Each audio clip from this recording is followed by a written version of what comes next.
Maithili express की शानदार प्रस्तुति।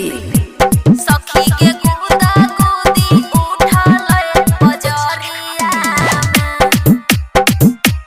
खुशी रिकॉर्डिंग स्टूडियो बलुआहा। चोली चमकई जब सैया जी पिनहल कई हमरा रतिया में। चोली चमकई जब सैया जी पिनहल कई हमरा रतिया में।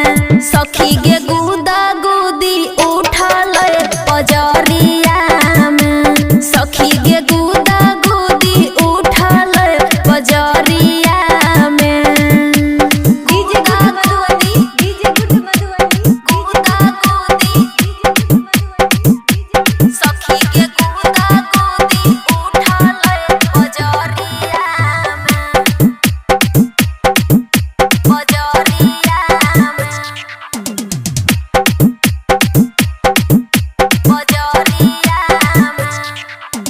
सीना से सटे के सैया केलकै जब प्यार गे। बड़ी सुंदर लगलै हमरा पिया के विचार गे। सीना से सटे के सैया केलकै जब प्यार गे।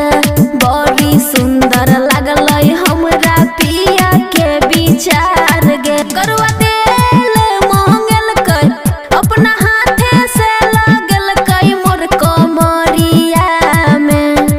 करुआ तेल मांगलकै अपना हाथे से लगलकै मोर कमरिया में।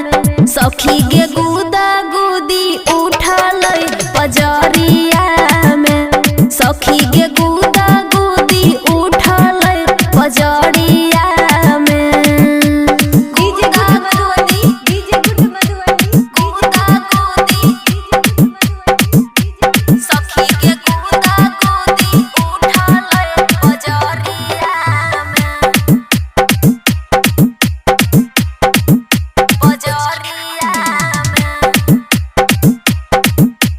खुशी रिकॉर्डिंग स्टूडियो बलुआहा। अपने से अपने सैया करे घर के काम गे।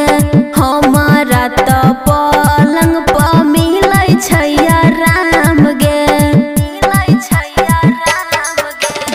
अपने तो अपने सैया करे घर के काम गे।